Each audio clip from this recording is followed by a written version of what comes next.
with equity crowdfunding, the number one mistake people make is that they don't pregame.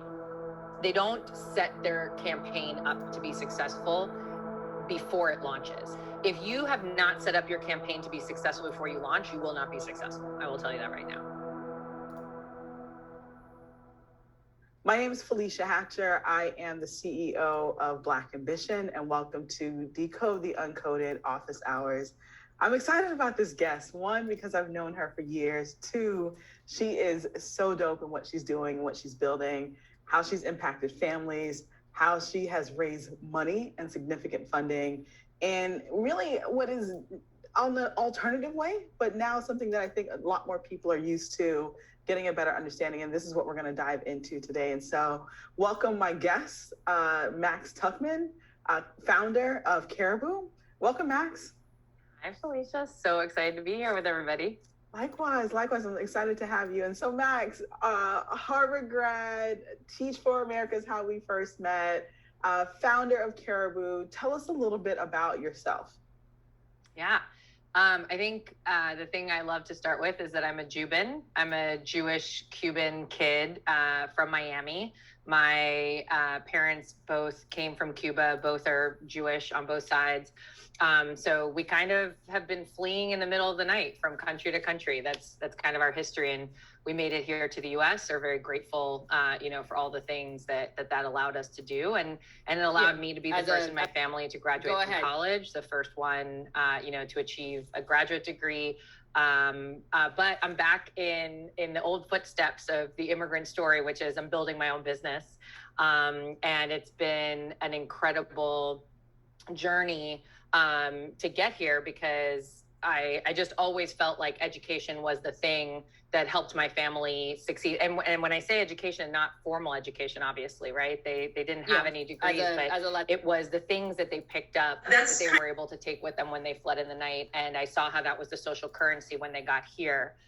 So I've been obsessed with the idea of how do we create educational equity for all kids across the globe? How do we make sure that every child has, pedagogically sound books in their life? How do we make sure that every child has a trusted adult that they can learn to read with? And I kept kind of going in the traditional sense, right? I became a public school teacher here in Liberty City. I ran Teach for America. I went to the Gates Foundation. I even went to the freaking White House. And not anywhere could I find the solution that I felt made the biggest impact. And that's how I ended up building Caribu. Tell us about Caribu. Yeah. So Caribu, we bring families together in virtual play dates. What we do is we create these interactive video calls where you can read, draw, and play games with a little one in your life. So 0 to 12 years old, we have books, activities, coloring sheets, turn-based games, memory, puzzles that you can do with a child to keep them actually engaged in a video call. For anyone who has ever done a FaceTime call with a 0 to 12-year-old, you know how insanely bored that child gets within 3 seconds. Yeah. And there's not many questions you can ask them. And so as you can imagine, last year, March 14th, 2020, when the pandemic hit the US, we saw 10x growth in 24 hours because we found that families really did need a better solution to have a more engaging video call with kids when they couldn't be there physically together. And unfortunately, that's the reality of our world. We have divorced parents, we have grandparents and uncles and aunts and cousins living far away.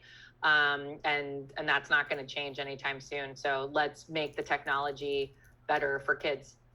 Nice. I know that really well. I have a 2-year-old and a 7-year-old, and like for all of 2 seconds, I see their face, and then the rest of the time is the ceiling or the fan or the floor or something really random. And then using technology to really amplify and accelerate their acquisition of knowledge is extremely important, right? And like you said, this past year, so many people have struggled to figure out what that looks like or create new models, right? And so that's what makes Caribu so exciting. Max, all of our awesome guests that we bring to the BlackAmbition office hours, we ask them 3 sets of questions. And so I'm going to dig into that, and then we're going to open it up to the founders that are joining us to ask questions. And so first question, 50 years from now, how will the work that you're currently doing today transform the planet? Well, we're at the first stages of virtual play dates, right? We're at the most virtual we can make it for the technology that exists today. But in 50 years, right? If anyone's seen Ready Player One, we're going to be bringing people together in real life virtual play dates, I think, in 50 years. And I think that also is going to be helpful to the environment because it won't be, there won't be as much travel and families will see each other a lot more because it will be so seamless and simple for families to get together. I want to dig a little bit deeper on that question, right? Because you are also a Latina founder. And so based off of that, and we know representation in this space, in the tech space, is so important. What do you hope the planet and the world looks like for other Latina founders that are looking up to you or coming after you based off of the road that you have paved? Yeah, I think it's that I think in 50 years, hopefully we've achieved some level of more equitable access to things. I think that's the first step. We probably won't reach equality, unfortunately, in 50 years, but the equitable access to things, I think, is the thing that really needs to change. And I think it's so imperative that I call it the Harriet Tubman move.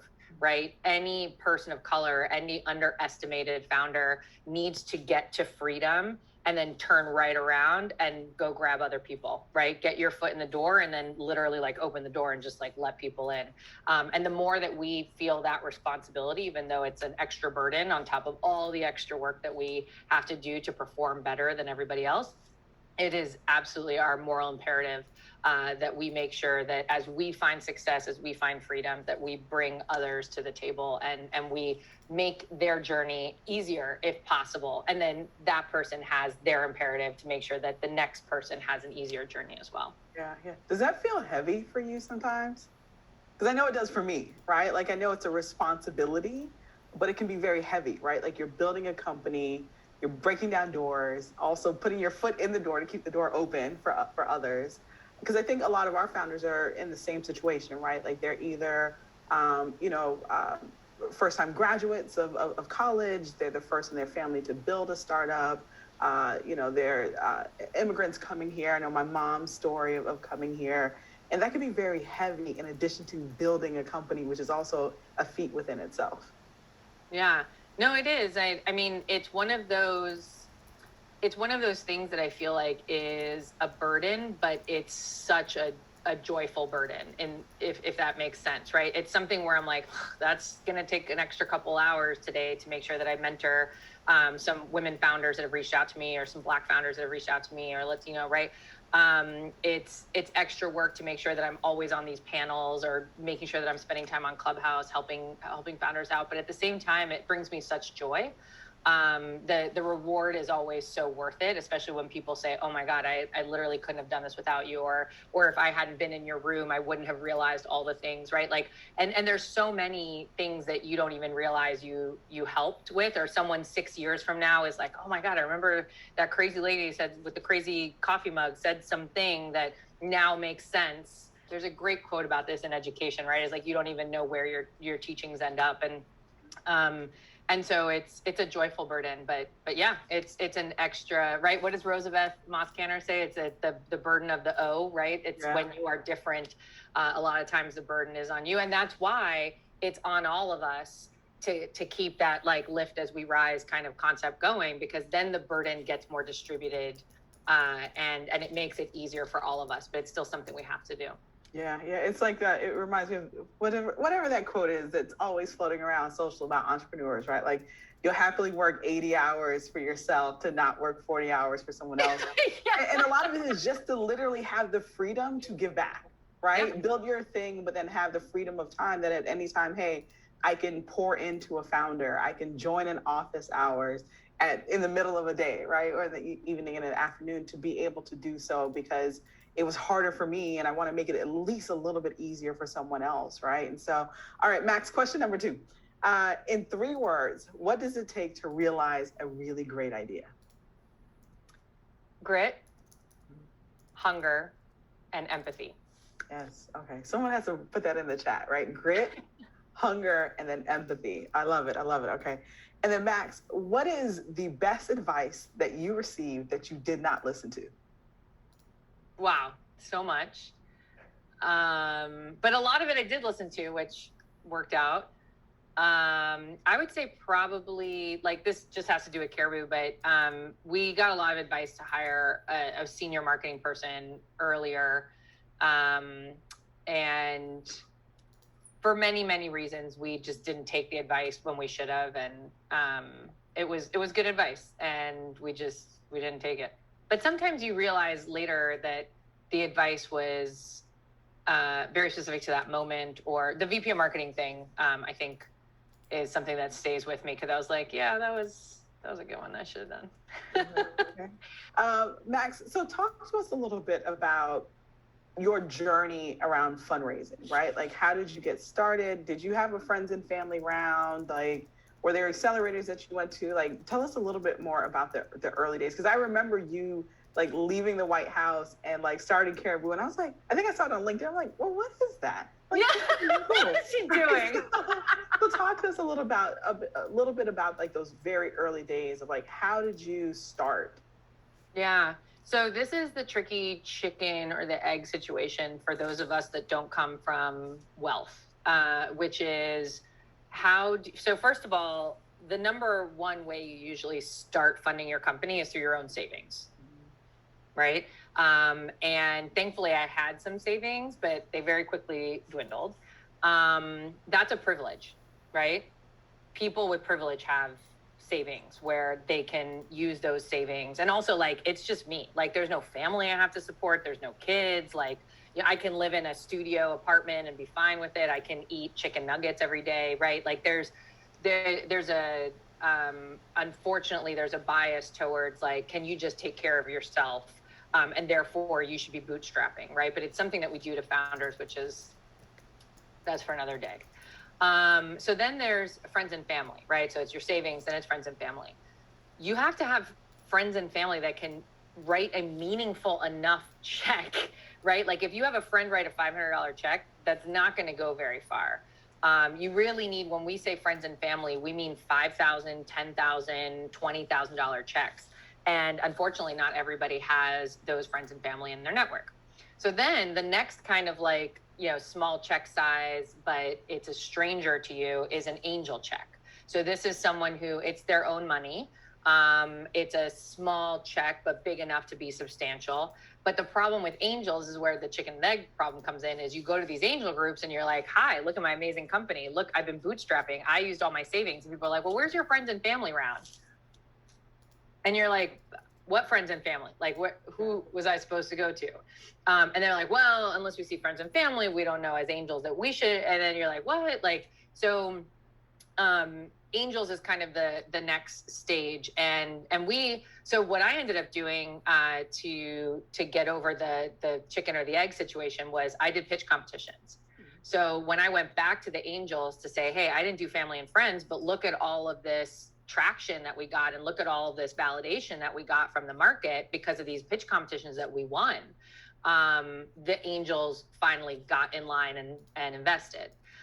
So what I always tell founders, especially underestimated founders, is, look, this world was not built for us. This playbook was not built for us. So you have to find creative proxies to make the people who built this feel comfortable that you're still playing by their rules, but that you figured you have taken care of yourself and you found a way that works for your company. And pitch competitions is a perfect, awesome way to get started, especially if you're a consumer facing company. So if you're B2C, it's a little bit easier, right? Because when I got up and pitched about Caribu, I literally had hundreds of people in the audience, or even the judges, who were like, I have this problem, or my sister has this problem, or my mom has this problem. When you're B2B, pitch competitions don't always work as well, because you're kind of like doing like, all right, so this catheter goes into the body, and then we end up with these very hard to get, regulated FDA approval things, and then you've lost everybody. So I think on the consumer side, pitch competitions really help in this space. Yeah. You hit on a bunch of really good nuggets, right? And so, one, I think the story that's told, the Startup Bible, that most of us have read or listened to is that the friends and family round is the first step, right? And like, what if you do if you don't have that first step in order to get to the other steps? Like, we used to joke all the time. It was just like, what happens when your friends and family can only give you a round of applause and like not a round of funding, right? Like, what do you do? Like, hey, good job, Max, but I can't actually give you the money that you need to have the first step so that you're validated in this space and then go on and get the next step. And so what you talked about is getting really creative with the process, right? And really so getting creative with limited resources oftentimes. Okay, I can't do it this way, but here are all these other ways that I can do it. And working with and finding out like pitch competitions is definitely one of those ways that you found an avenue in. Where did you find the pitch competitions? How did you find them? What was we're very much not the why, but like the how in office hours and in BlackAmbition, right? And so talk to us a little bit about that process as much as you remember from back in the day. Yeah. Oh my gosh. And it changes every year. Some pitch competitions don't even exist anymore. Some are still going. So the first place I would tell you to go is literally Google. Just Google like pitch competitions, startup business plan competitions. That's mostly where you will find them. So that's number one. Two, F6S. So F is in Frank, 6 the number, and S is in Sam, is a great place to find pitch competition applications. A lot of accelerators and incubators, if you get on their newsletter, right? So if you get on their email list, a lot of them at the end will say, hey, these are some pitch competitions that we've, rounded up.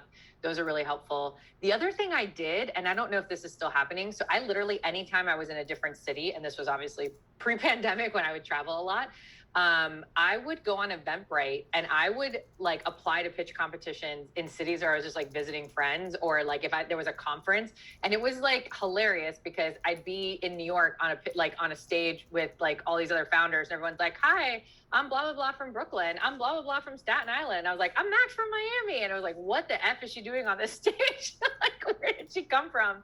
But I applied. And the other thing I will tell underestimated founders, this is kind of like that statistic where women won't apply to a job unless they feel 80 to 100% qualified for that job. Whereas men, if they are 20% qualified, will be like, I should be CEO of this company. Same thing with pitch competitions. The amount of pitch competitions where I was on stage where I had no business being on, like there were definite pitch competitions that were like, you have to have 50,000 MRR minimum. And I was like, hi. Because here's the thing, let them tell you no. Yeah. Right? I mean, it's work, right? You have to, but what I did is I literally started keeping almost like, because this is like grant writing, right? Everyone's going to ask you the same damn questions. So start keeping a log of like all your answers to things. And you're going to have to tweak them a little bit, but pretty much everyone wants to hear the same thing. And that just made it super easy. I was running through pitch competition applications like 5 a week because it was so easy. I had to copy paste. Do you have 50K in revenue? I will. And that's the other thing. Month. This is what, right? That's the other thing. This goes back to the preventative versus promotional questions, right? One of the things that I had to learn very early is that I get preventative questions. I get investors trying to find all the risk in Caribu and why they shouldn't invest versus men. And this is actual research done by like legit people where what they found is that men get promotional questions like, where are you going to be in the future? Whereas for a woman, and even from women investors, we get the question, where are you today? And it's like, well, don't judge me on where I am today if you're not even funding me. And so I can't compete with white boy money. So I'm going to tell you where I plan to be if I were well-funded like everybody else is. This is what I can achieve. And that's how I actually applied to things was, well, this is where I will be if I win this pitch competition and I get the funding that I'm deserved. Nice. I love it. That's advice that we got when we raised money with Feverish. She's just like, stop talking about what you've done in the past and tell them where you plan to go together. Yep. And once we switched the conversation that way, like things really took off for us. But I didn't understand that. I was like, don't you want to hear all the fabulous things that we did without your money? And they're like, no, actually tell them all the fabulous things that you can do with their money and with their connections and be able to accelerate and do things together. And so you said some really great things, and I just want to reiterate that. And so you said when looking for pitch competitions, because it's unrestricted funding, right? Sometimes, sometimes you just get stickers. That too, or a really nice or mentorship. Great job, right? Mentorship. Right. And we have to talk about that too, because I'm like, oftentimes I feel like, especially Black and Brown founders are over mentored and underfunded. And people think that it's the opposite, right? And like the cash is really important. And unrestricted cash is equally important. And then the mentorship and the connection, and oftentimes moreover, the champions are more needed, right? Like yes, the education component of mentorship is important, but like, can you put me on? Can you make this direct introduction? That is the value of what's needed. And so I want to dig into having very direct asks, because I think that sometimes gets lost in the excitement of moments for founders. But you said when looking for pitch competitions, Google it, right? Or set up Google alerts for pitch competitions in your space, so those emails come directly to your inbox. F6S is another resource that Max shared as well. Get on as many accelerator email lists and email blasts as possible, because oftentimes they're sharing either information directly from their network or connections to their network to other opportunities for you to pitch. And then Eventbrite is a hidden gem. And it is. I used to teach entrepreneurs a long time ago. Like, Eventbrite is a whole business development like gold mine if you know what you're looking for, and it gives you a lot of tools and it allows you to search city by city. And so I think people only look for the party, right, on Eventbrite, or use it to collect tickets, but like there's so much that it can also give you in the form of finding direct opportunities as you begin to travel. All right, so let's get into Dr. Donovan's question. And Dr. Donovan is a little under the weather, otherwise they would come on, but I am the owner of Alchemy Consulting Group. Our focus is training veteran educators on diversity, equity, and inclusion, the things that current pre-service teachers are getting. We offer an online course. What is the best way for us to let experienced teachers know what we offer? Yeah, I guess this is like, if I were to make it a more broad answer for everybody of just like, how do you, at the beginning, right? How do you get the word out about what you're doing? Number one, that's one of the reasons I did pitch competitions. It was free marketing for me. Every time I became the finalist of a pitch competition, a lot of times that organization promoted it, did it on social, right? So I got free marketing from that. Anytime I was on stage, that was free marketing, right? Because I was able to tell people what we were doing. And then when we won, and we, got blasted in the newsletter or, on social that we had won the pitch competition, again, free marketing. So I think pitch competitions kind of serve that. Two, think about where your audience is and where they're looking for things, and try to like get in those spaces and talk to them there. That's when I'm thinking of like, how do you organically, get people to talk about your product or to learn about your product. And then unfortunately, there are things that you need to do that are paid. You need to show up at the conferences, or you need to do paid Facebook ads, or you need to pay to be in the school. If it's for educators, right? You need to pay to be on some platform where those teachers are. The thing with teachers, just as like an aside, this might not be for everybody, but teachers are bombarded with free things and resources and all those other things. So especially, and moms too, right? Which is my demographic. Like, moms are bombarded with like, oh, try my app. Your kid's going to be smarter. And so like, how do you cut through, like, I think for everybody, the general guidance is, how do you cut through the noise? How do you get to your person and really convince them that they should listen to you? Nice. I love it. Thanks, Max, on that. So let's shift a little bit, right? Because you moved from pitch competitions somewhat, right? And then equity crowdfunding. Where did it come from for you? And then talk to us a little bit about some of the success that you've had and some of the lessons that you've learned in that process. Yeah. So let's start with how I ended up at equity crowdfunding. So in 2018, so we had gotten some angels to fund Caribu, and I was still doing pitch competitions. And because of a really like insanely awesome pitch competition, I ended up beating out 72 cities across the globe, taking home the big global championship for Miami. And we ended up with a $100,000 investment from Steve Case and Rise of the Rest. And one of the things that I had been doing across the entire time that I was doing pitch competitions is I was secretly adding every single person I met at these conferences, not secretly, but at every conference, you have judges who are in your semifinals and then in your finals, or judges who were the people that did the written portion of your application. There's all these people that you need to start becoming friends with on LinkedIn. Right. And the time to do it is when you're in the pitch competition, right? Because they're like, oh, who was that? Like, oh, just 2 seconds ago, you met me. So you start collecting their email addresses and you start building a CRM of this network, right? This crowd. This is going to come in later. So you start building all these people who know about your business, who you want to keep updated.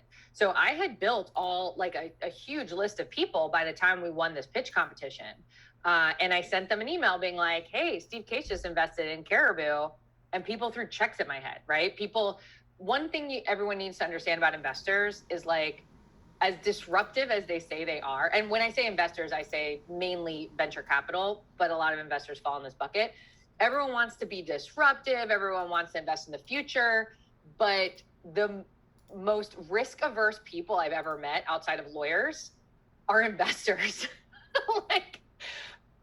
So I come from the Treasury Department and I'm like, can I offer you a savings bond? Like, maybe that's the level of risk that you'd like to take. Cause I think this venture capital thing or these early stage, companies might be a little too risky for you. So understand that investors are constantly trying to de-risk their investment. And that's again, why they're asking you the preventative questions, or that's why, they're saying, oh, I want to see more game tape. That's my new favorite. Because they're trying to de-risk the investment. Okay. So when I sent an email saying, hey, there's this really smart person that created this awesome company that did really well, believes in us, all of a sudden everyone's like, oh, okay, I can believe in Caribu too. So we ended up raising a $1.3 million seed round because of the pitch competitions, because of the traction, because of the validation, because of the wins, and because the company was doing well. So the rule of thumb when you raise $1 million in the early stages is that $1 million will last you about 12 to 18 months. The second rule of thumb is it takes about 6 months from beginning to end to raise another round, right? So that means from starting to get your pitch deck together all the way to cash in the bank takes about 6 months. So when you start seeing that you have 6 months of runway left, that's when you need to start raising again. So that happened to us a year exactly, 12 months later from the 1.3. And we found this investor that we really liked. He really understood our space. He was going to be super helpful. He wanted to invest $500,000. We were like, oh my God, at the time that was like such a big deal. And he gave us the term sheet and it was super predatory. And what does a predatory term sheet mean? That means that he was really betting against us. He was protecting his downside if things didn't go well. I mean, we're an early stage startup, 90% chance things don't go well, but he wasn't betting on us succeeding and that he would get some of that upside. He was just protecting himself. Yeah. And unfortunately, women and people of color, we get those term sheets a lot more often because we don't have the same access to the other types of capital where we can say, F you, I'm not taking your term sheet and I'm going with someone else who's actually betting with me. So thankfully, this is where the Latina love, comes into play. I had just met this awesome Latina. Her name is Cheryl Campos from Republic. I had just met her at South by Southwest. I was on a panel. She came up to me after and she was like, oh my God. She's like, you would be so perfect for equity crowdfunding. And I was like, whoa. I've heard horrible things about equity crowdfunding. That is not like Caribu does not need to do equity crowdfunding. We're not desperate. And then all of a sudden I get this term sheet and I was like, I'm a little desperate. So then but I wanted an alternative, right? That's the thing, founders, like you should always have contingency plans. You should always have alternatives. You should be thinking about all the different ways that you can go if stuff doesn't work out the way that you expected. Because by the way, when you're running an early stage startup, it never goes as you expect, ever. Okay, so I had just learned about equity crowdfunding from Cheryl. And so I started doing my own homework and my own research. And I started talking to founders who had done it. This is very early. So this is 2019. Most of the equity crowdfunding portals literally had been born 2 years before, even though the Jobs Act had come into play in 2012. So it's still super early days of equity crowdfunding. There were a lot of issues with it. There were a lot of reasons not to do it. But at the same time, I was like, well, either I do equity crowdfunding or I take this very predatory term sheet and I possibly lose my company in 12 months. At least with equity crowdfunding, we know that it's not perfect, but I'm going to raise money on my own terms. And we ended up, so that guy was offering me $500,000. I ended up raising 3 times that on my own terms, raising $1.7 million for Caribu in 3 months. Wow. Oof. All right. So one, you talked about social capital, right? And the need for it. Social proofing is the other thing, right? Like people kind of wanting to see someone have first money in or a certain level of recognition before it validates them or helps them mentally kind of de-risk whatever this investment is, knowing that a lot of investors say that they're disruptive, but they are not, right? And they say that they're risk averse, but they are not. Like, and so there's all these things around that founders have to be comfortable with, but then also have a really strong level of understanding of what they're dealing with and how nuanced things are, right? The other part that you said, which I thought was really important, it reminds me of this James Clear, who's the author of Atomic Habits. I don't know if you read the book, but it's a phenomenal book to read. And he talks about the fact that we don't rise to our goals, we fall to our systems. And it sounds like you have a system, right? Which is really important in thinking through this. And so the system of like, hey, when I pitched, I went on LinkedIn, I found all the judges and the people that were involved. I added them as friends because this is a relationship game. This is a relationship game. This is a relationship game. And then when I was ready to launch my equity crowdfunding campaign, I wasn't launching it to like a vacuum of no one. Like I had built relationships, they had a level of understanding. And so when they saw Steve Case and Rise of the Rest put money in, they could also follow along because there was an established relationship or connection point there. Is that what I heard correctly? Yeah, all the things, yeah. And so what I want now is we have 2 questions, right? From Matthias. What are examples of questions that we should be ready to answer for pitch competition apps? So let's take one step back and answer that. And then there's another question going back to equity crowdfunding. Yeah. So you have to think, and this is something I learned when I was running Teach for America, is when you're applying for grants, you have to, it's kind of like hiring too. When you are interviewing for jobs, you don't know what the hell you're doing, right? And then all of a sudden you're the hiring manager and you're interviewing people and you're like, oh my God, like now I see how glaring, like if I had just said this or if I had done this, because you're on the other side, right? So with pitch competitions, you kind of have to imagine that you're the person who is putting out the pitch competition and asking people to apply. What do they want to hear, right? What are the things that you always have to think of? What's the other person? This is literally like art of war, right? Is like, what is the other person thinking? And then how do you, and I do this with my pitch decks as well. Whenever I pitch, I'm always like, who is this person? What are the things that they care about? And how do I make sure that I address those things in my pitch so those questions don't even come up, right? Because like I already kind of know that this is going to be an issue or this is going to be something that they care about. So when you're applying to pitch competitions, think of what that person wants to hear and write your answers to that person, right? So for example, for us, we're ed tech, but we're also senior tech, but we're also fam tech, right? Like we have a million different ways we can go. And unfortunately, which takes a while, you really do have to tailor your pitch competition. So as much as I said, you have kind of the copy and paste. For the ed accelerators or for the ed pitch competitions, I had to focus more on the educational benefits of using Caribu, right? For the senior, whenever I applied for like AARP pitch competitions, I had to be more specific about the health benefits to seniors of using video calling. So anticipate kind of what they want to hear and then answer that way. I think that's the best advice I can give as you're thinking about applying to pitch competition. And then again, think of where you want to be and where you will be versus like, oh, we don't have anything today, right? Like, yeah, unfortunately, that could take you out of the run. And also like, I mean, be you're going to be honest with people when you get on stage, right? You're going to be like, well, this is where we are today, but look at where we're going with this type of funding. So you can always tell that story. And there was a woman that I was talking to the other day that was helping her with her pitch comments. She's like, but there's like a number. I have to put in a number. And I was like, okay, so put in 50,000. And then at the bottom, put like asterisk. The 50,000 is what we plan to reach by the end of 2021 with this level of investment. Mm-hmm.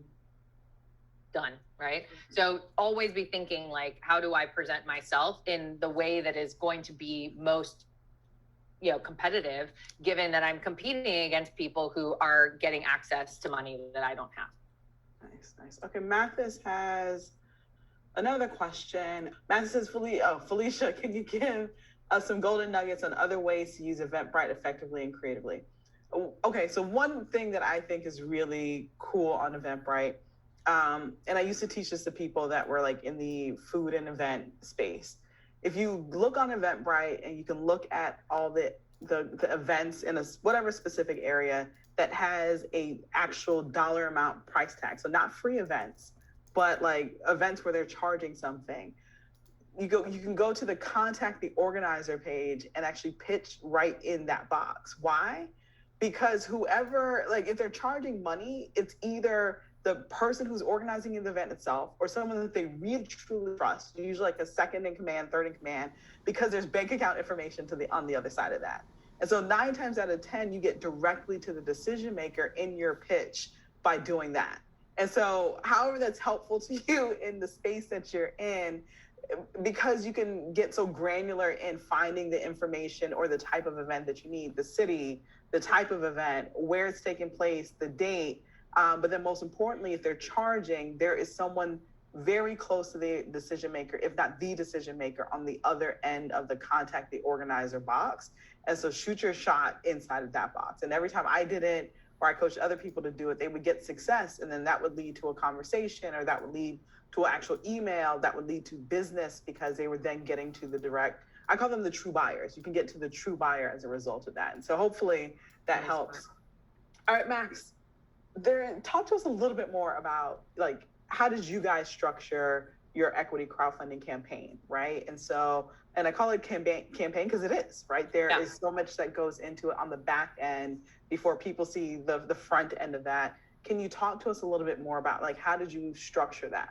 Yeah. Oh my gosh. So I talk about this ad nauseum on Clubhouse because I never want a founder to make the mistake of thinking that equity crowdfunding is easy. There's too much time, effort, money, blood, sweat, and tears that goes into making a successful equity crowdfunding campaign. I never want anyone to be like, oh, Max was able to do it? Cool. I'll just throw up a campaign. It'll be super easy. It's like a online dating profile. I put up a cute picture, people swipe right. I make $1 million. I have it in my bank account next week. And like equity crowdfunding, yay. Like, no, that is the absolute opposite of what equity crowdfunding is just as hard as trying to raise traditional funding. It's just a different hard. That's what I've learned about running a startup. Everything's hard. They're just all different types of hard. And so with equity crowdfunding, the number one mistake people make is that they don't pregame, right? They don't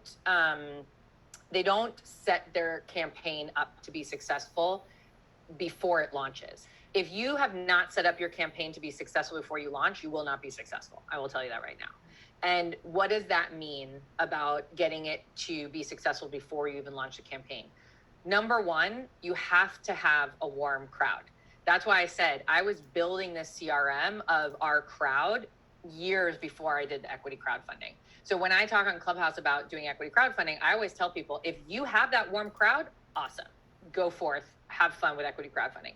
If you do not, you need to take 3 to 6 months to build up that warm crowd. And remember, they're going to be 3 to 6 months old, right? They're not going to be like what I had from 2017 pitch competitions where people had been following our progress. But that's fine. 3 to 6 months is enough time to build a real warm audience. And again, this goes back to something you said, Felicia, which is you can't just like throw it out into a vacuum. I think that's the other big misconception of equity crowdfunding is, oh, I'm going to go to one of the big portals and their investors are going to invest in me. No. Guess what? 90% of the people that are investors on WeFunder, Start Engine, Republic, the three big, are like my tia, right? Like my tia invested in Caribu. She is never investing in your company. I don't care like how awesome your company is. She's just not. She did it. She got on there. She is an investor on WeFunder because she wanted to invest in my company. So when you're talking to the three portals, there's 57 plus portals, right? But the top three big ones, you need to ask them, hey, how many of your investors actually reinvest in a new campaign, right? How many are serial investors? And by the way, those serial investors don't come in till the end.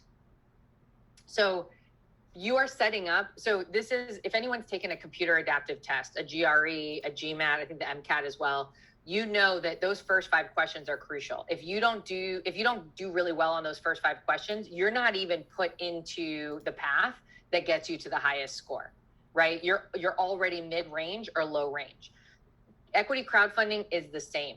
If you don't do super well in like the first hour, the first day, the first week, it is very unlikely. It happens, right? You can save campaigns, but it's very unlikely that you will make it to the goal, especially if you're trying to raise 1 million or 5 million, which is the new amount that you can raise. And I say that because, and like, I'm not here to like be like, like I just want to warn you, like it's not. And by the way, it took me 2 months to raise the $1 million and 3 months to raise the 1.7. So the other thing I want founders to know, your money is not going to be in your bank account for, plan 6 months. So you have to have the runway. First of all, you have to have the money to do all the financial audits, the legal stuff, the marketing dollars that you need to do to run the campaign. And then you have to have 6 months of runway to survive long enough so that you can have the money put into your account. So this is not a like, oh man, we can't raise funding. Like, let's go do this at the last minute. This is like, you really have to, it's almost as if you're preparing for a traditional raise. The analogy also that I'll make is a traditional raise is like B2B, right? Less investors, bigger check sizes, very similar to B2B contracts. This is very B2C, right? $1 in a Facebook ad gets you 1 investor or less. So you have to think that mentality. That's why consumer companies do really well with equity crowdfunding, because we're used to talking to consumers. We're used to the marketing versus white papers and all the other things that B2B companies do. So those are just some things to be thinking about. Okay.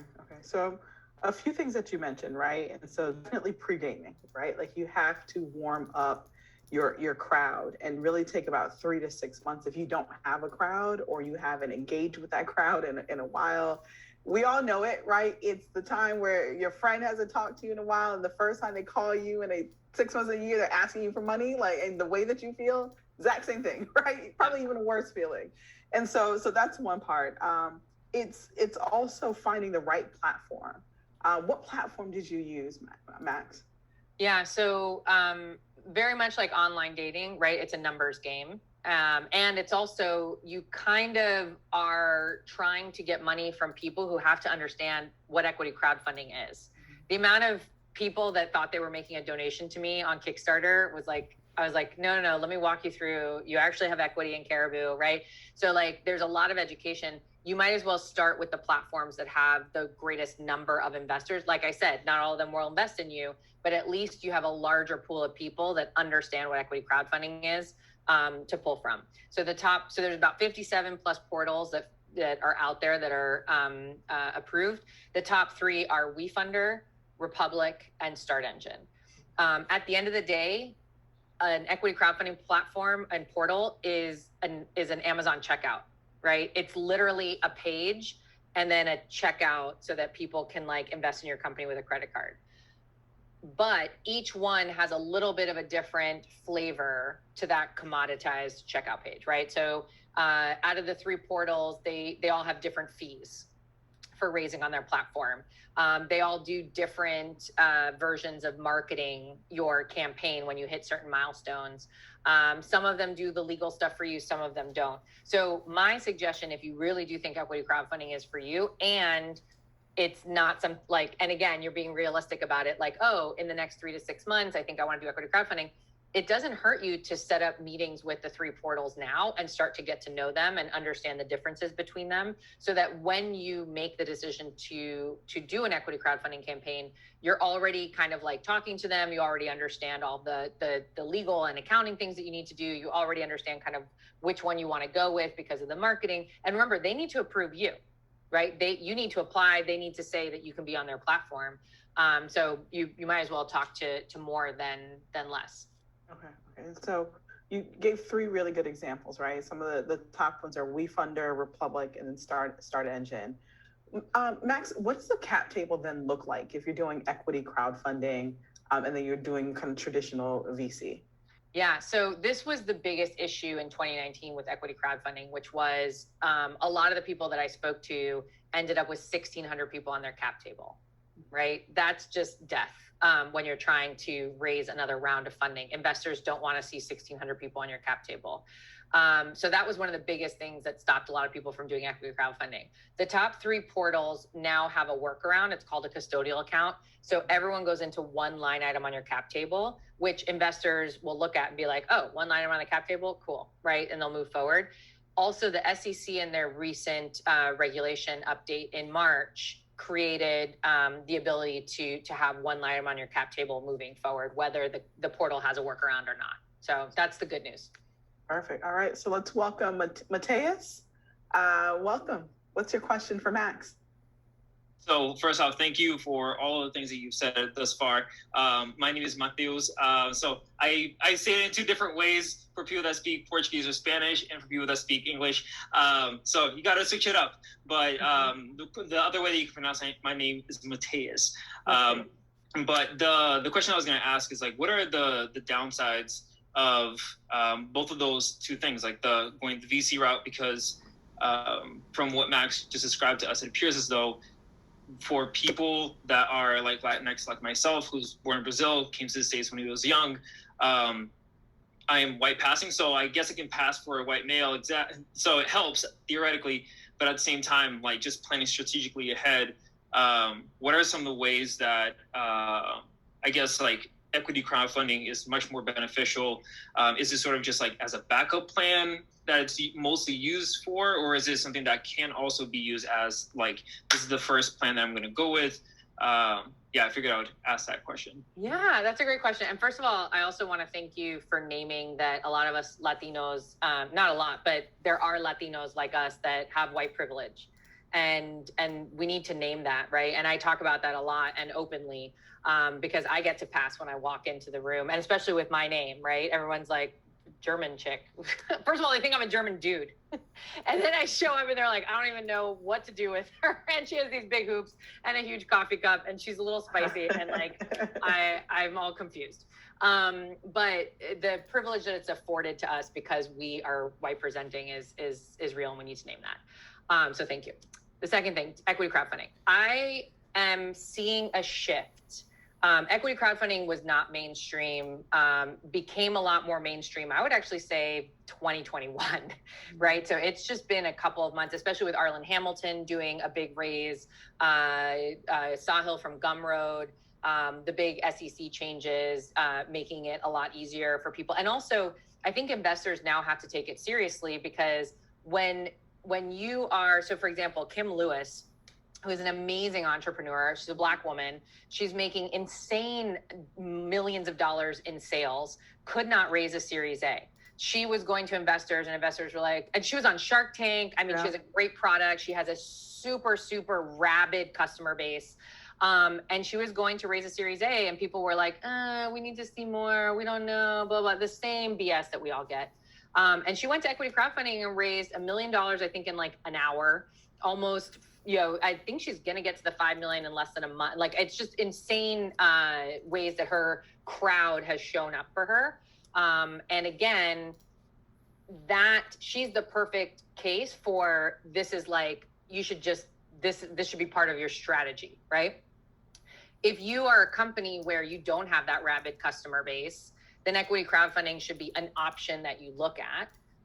It may not be the plan that's like the plan A. The other thing that I'll say is now that it's up to $5 million, you actually can think about equity crowdfunding at different stages of your fundraising. When it was $1.07 million, like, what am I going to do with $1.07 million at the rate that I'm going at now, right? That money would be gone in 2 seconds. When you're early stage, 1.07 goes a lot farther. So now with the 5 million, you can look at it as an A. You can look at it as a bridge. You can look at it as a friends and family, and remember, you don't have to raise all 5. You just can raise up to 5 every 12 months.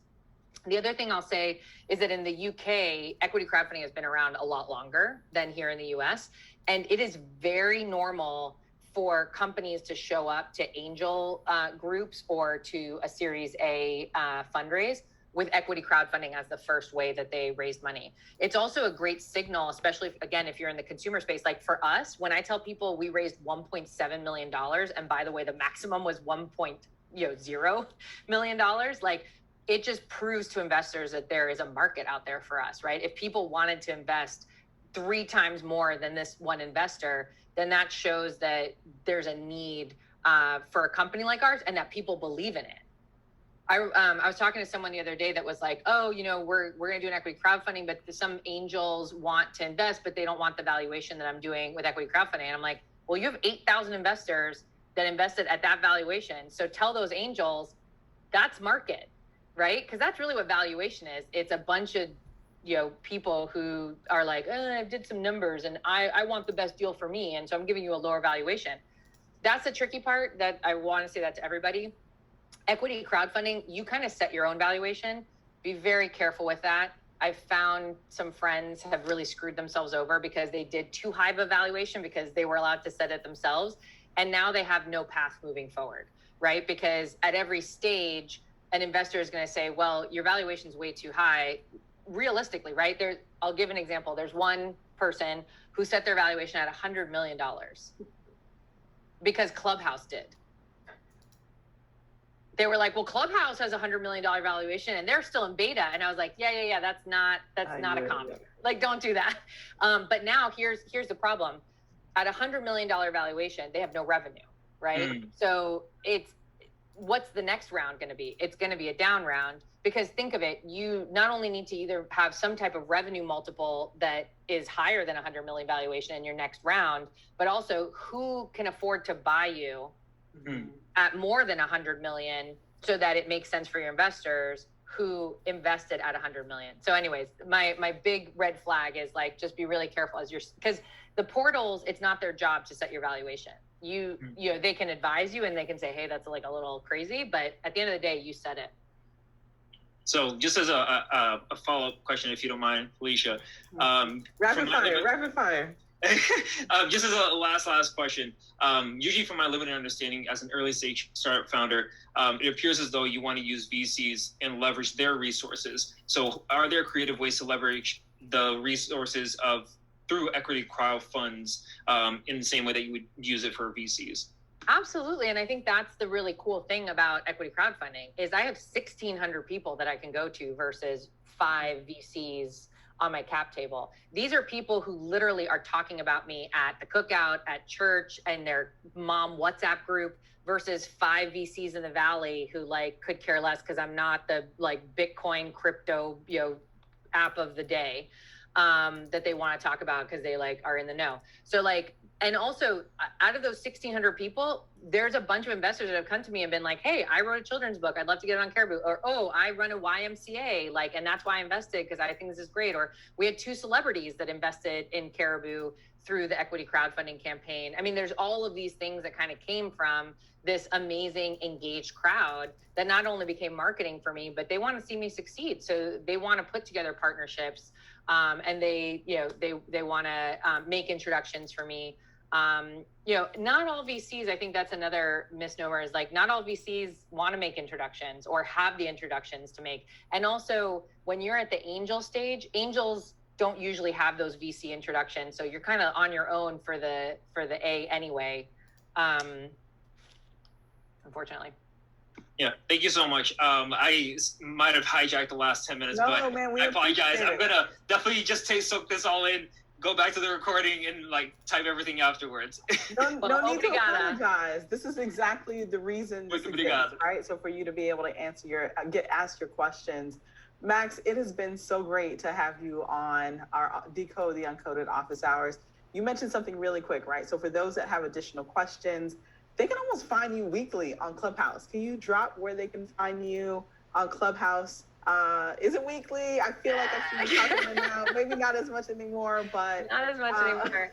Yeah, but if you follow me on Clubhouse, whenever I'm on, I usually am giving advice about equity crowdfunding or how to fundraise. There's a daily room at 12 p.m.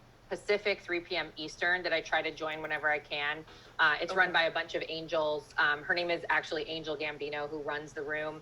That's a safe space. I think one of the things that I always worry about with Clubhouse is how many like fake millionaires are on there, like trying to like sell you snake oil. So the room that I trust is 12 p.m. Pacific, 3 p.m. Eastern. It's called Fundraising Q&A. Follow Angel Gambino. You will always know when that room is open. And then follow me, and whenever I'm on, you'll be able to join whatever room I'm in. Thank you for joining Decode the Uncoded. Thank you so much, Max, for your time and dropping so many gems with our founders today. Thanks, y'all, for having me.